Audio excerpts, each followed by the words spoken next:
The story begins with a boy named Timm. Despite having lost his mother and living with very little money, Timm always has a smile on his face. A laugh so contagious that it cheers up everyone around him. His best friend is Ida, the daughter of a baker, and together with his father, Hans, Timm often goes to the racetrack to watch horse races. Hans always places bets, even though he never wins, but he promises his son that one day they will have enough money to eat at a fancy restaurant. One day at the bakery, Hans introduces Timm to his new partner, Lydia, and her son, Erwin. Timm doesn't like the idea at all, and things get even worse when they move into his house. Erwin demands to take the top shelf in the bedroom, where Timm keeps a cardboard castle his mother made for him when he was a baby. Without caring, Erwin throws it to the floor and steps on it. Furious, Timm jumps on him, but Erwin responds with a punch. Then Erwin runs to his mother, pretending to be very upset. Lydia believes everything he says, forces Timm to apologize, and tells Heinz, who scolds him. Later, Timm meets Ida again and invites her to the movies. During the film,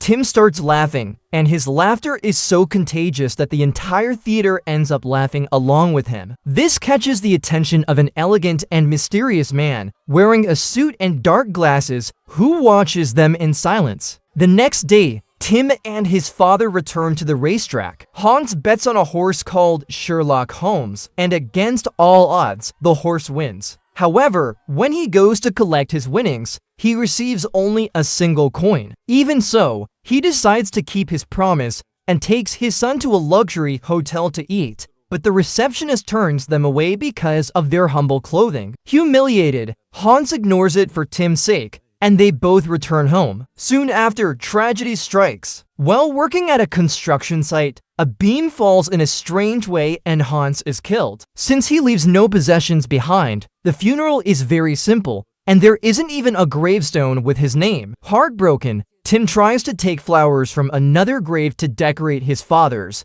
but his stepmother stops him. Filled with pain and anger, the boy runs away without direction. Without knowing where he is going, Timm arrives at the racetrack and finds a coin on the ground. At that moment, the same mysterious man from the movie theater appears and convinces him to use it to place a bet, assuring him that everything is already arranged. He recommends a horse named Westwinder. Although doubtful, Timm agrees, and to his surprise, the horse wins. When he goes to collect the money, Timm breaks down in tears, realizing that he has fulfilled his father's greatest dream, but his father is no longer there to see it. Then two people approach him and introduce themselves as Behemoth and Bile. They comfort him and advise him to hide the money carefully. Behemoth shows him how to wrap it in a handkerchief and then put it in the pocket of his coat. Later, when Timm meets the man with the dark glasses again, the man scolds him for having lost the money. When Timm checks the handkerchief, he discovers he has been tricked. Instead of bills, there are only newspaper clippings. Even so, the man, who introduces himself as Baron Lafute,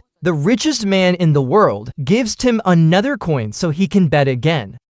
The next day, Timm returns to the racetrack, but he arrives too early and falls asleep on a bench. This becomes the perfect opportunity for Bile and Behemoth to approach again and steal his only coin. Minutes later, Timm is awakened by Baron Lafute, who tells him to hurry because the betting is about to close. The problem is that the boy cannot find his coin, and without it, he loses any chance of getting his money back. Then the Baron makes a strange proposal. He offers Timm a deal so that he will never lose a bet again in his life. In exchange, Timm must sell something very valuable: his laughter. At first, Timm thinks it's all a joke, but the Baron takes out a contract and shows it to him. He assures Timm that if he signs it, he will never have to worry about money again. Although he is not convinced, Timm eventually signs the contract. At that very moment, Timm's face changes completely. He becomes serious and is no longer able to smile. He then places a bet, just as the contract says, chooses the winning horse, and receives the prize. But without showing any joy at all, Timm still believes everything is a scam, so with the money from the bet, he invites Ida to the movies again. During the film,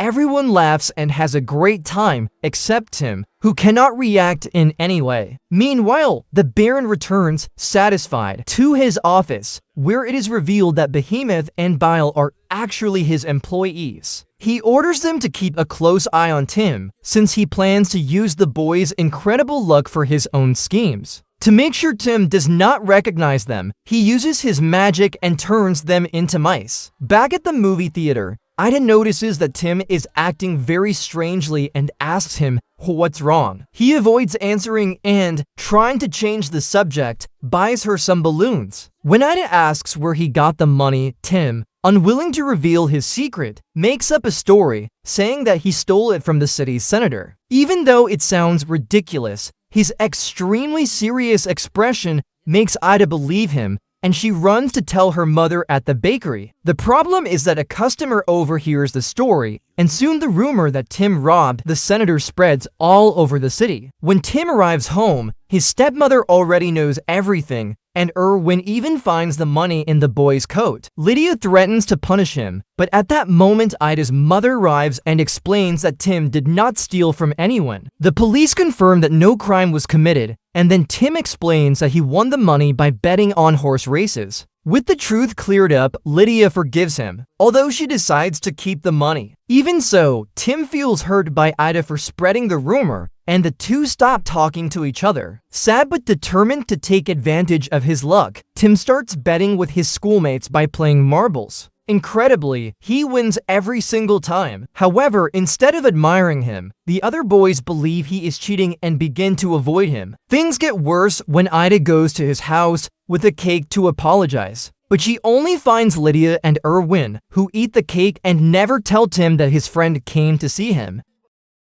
Meanwhile, Lydia begins to suspect that something is going on with Timm's constant luck and decides to take both Timm and Erwin to the racetrack to see it for herself. There, she asks Timm to place a bet, and the horse he chooses wins the race. Shocked, Lydia takes the money and wants to leave immediately, afraid it might be stolen. But Erwin insists on betting again, and Timm assures them that next time they can win double. Lydia allows him to choose another horse. The race begins, and Timm's horse falls behind and finishes in 4th place. Lydia and Erwin start blaming him for losing the money. Just then, the announcer declares that the first 3 horses have been disqualified. That makes Timm's horse the winner once again. Everyone is stunned. Without wasting any time, Lydia keeps the prize money. For Timm, however, the money no longer matters. Deep down, all he wants is for his father to be there to see it. Timm walks alone through the city and passes by the same elegant hotel where his father once dreamed of taking him to eat. There, one of the receptionists,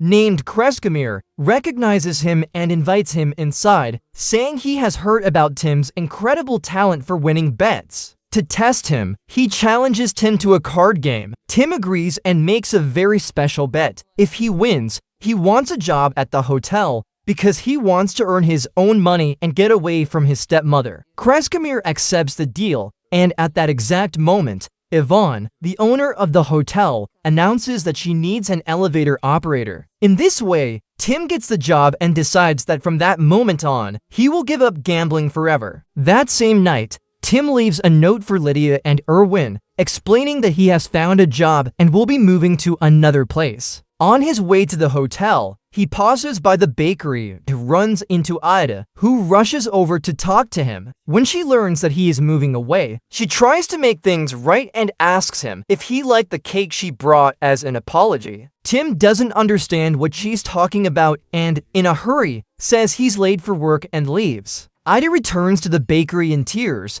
where she finds Baron Lafute sitting at a table. When she calls her mother, she realizes she has fallen asleep, but the Baron tells Ida that he has come to see her because he knows how to help her. He confesses that he knows about her feelings for Timm and assures her that he can make him come back, as long as they agree to make a deal. Meanwhile, Timm begins his job at the hotel and asks the employees about the Baron because he wants to find him and get his laughter back at any cost. No one knows where he is. Shortly after, Timm sees teammates heading to speak with Yvonne, carrying a bucket with 2 rats inside. They are Behemoth and Bile, who have invaded the hotel to keep an eye on him. Yvonne orders them to be killed immediately, but Timm offers to take care of it himself. He takes them outside and, instead of hurting them, sets them free. This act of kindness surprises the rats, who begin to doubt whether they should continue obeying the Baron's orders. Back inside, Timm checks the copy of the contract he signed and discovers a very important clause. If he ever loses a bet, the contract will be cancelled and he will get his laughter back. Seeing an opportunity, he goes to Kreskamir and challenges him to another bet, claiming that Baron Lafute will arrive at the hotel the very next day. Kreskamir doesn't believe him and accepts. As always, just seconds later, the phone rings announcing that the Baron will indeed be staying at the hotel. Immediately, Yvonne orders the hotel to be prepared and a grand banquet to be organized, and the news attracts all the wealthy people in the city who want to welcome him. At last, the Baron arrives at the hotel, and Timm is the one who takes him up in the elevator. There, Timm asks him to cancel the contract, but the Baron explains that the only way to break it is by losing a bet, something that, because of the deal, is almost impossible, since Timm's luck is permanent. Before leaving, the Baron removes his dark glasses and reveals his new blue eyes. Timm is shocked to notice how much they resemble Ida's eyes, and fearing that something terrible has happened to her, he immediately decides to go to the bakery. To get there faster, he once again calls Kreskamir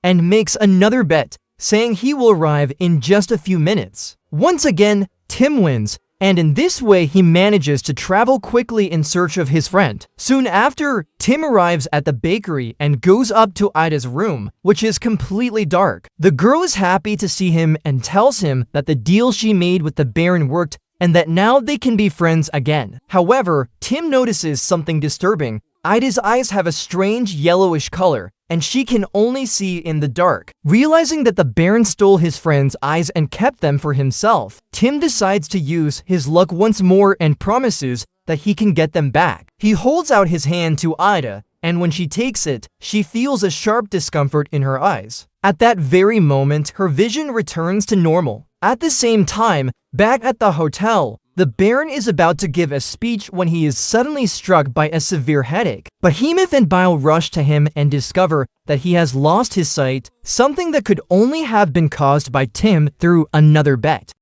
Back at the bakery, Ida is overjoyed to have her eyes back and hugs Timm to thank him. Even so, the boy is still unable to smile, so he runs back to the hotel to confront the Baron. But when he arrives, the man has already left along with the other guests. Yvonne asks Timm to help her tidy up the place, and later Kreskamir approaches him, amazed by his incredible streak of luck. He confesses that he finds it strange that someone so serious and sad always wins, and Timm finally tells him the whole truth about the contract with Baron Lafute and how he lost his laughter. Timm explains that the only way to break the contract is to lose a bet. The story leaves Kreskamir deep in thought, and that night he goes to the boy's room with an idea. He proposes a new bet. Timm must claim that he is richer than the richest man in the world, forcing himself to contradict reality, and in doing so, finally lose the bet. Timm agrees, but when they seal the bet,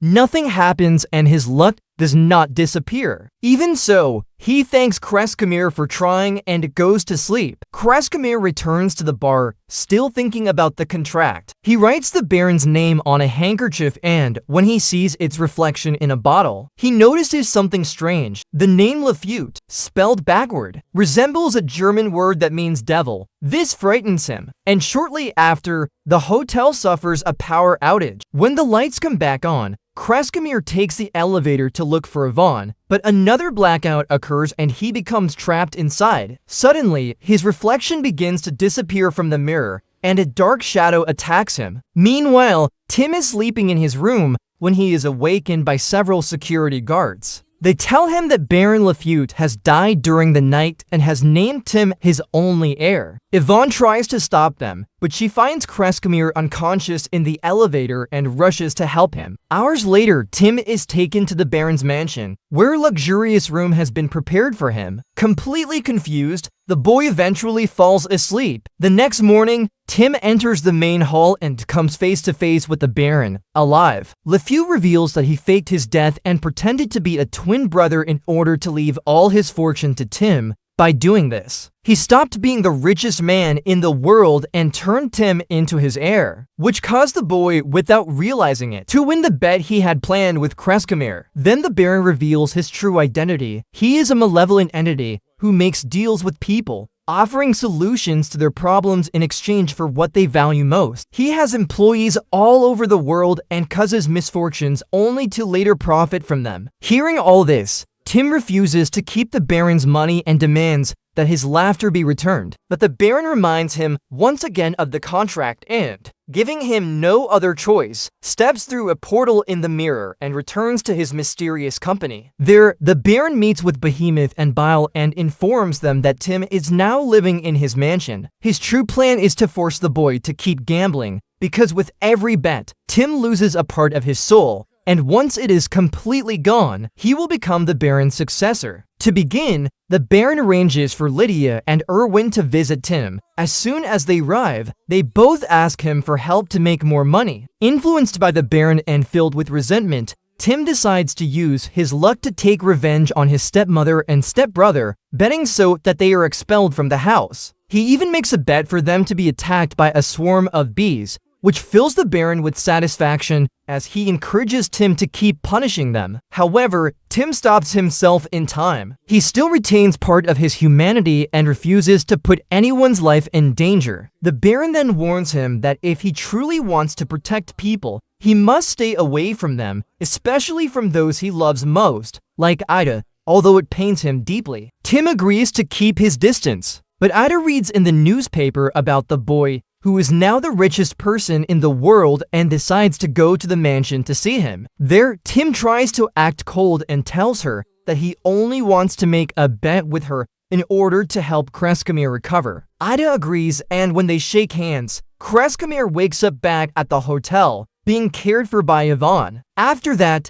Timm tells Ida to leave, saying that he no longer needs her friendship and that he is better off living alone in his luxurious mansion. His words deeply hurt the girl. She leaves in sadness, while the Baron watches everything with a smile, satisfied to see Timm becoming more and more isolated. The next step of the plan is to announce a grand betting championship in Timm's name. Posters are placed all over the city, promising that the money raised will be donated to orphan children.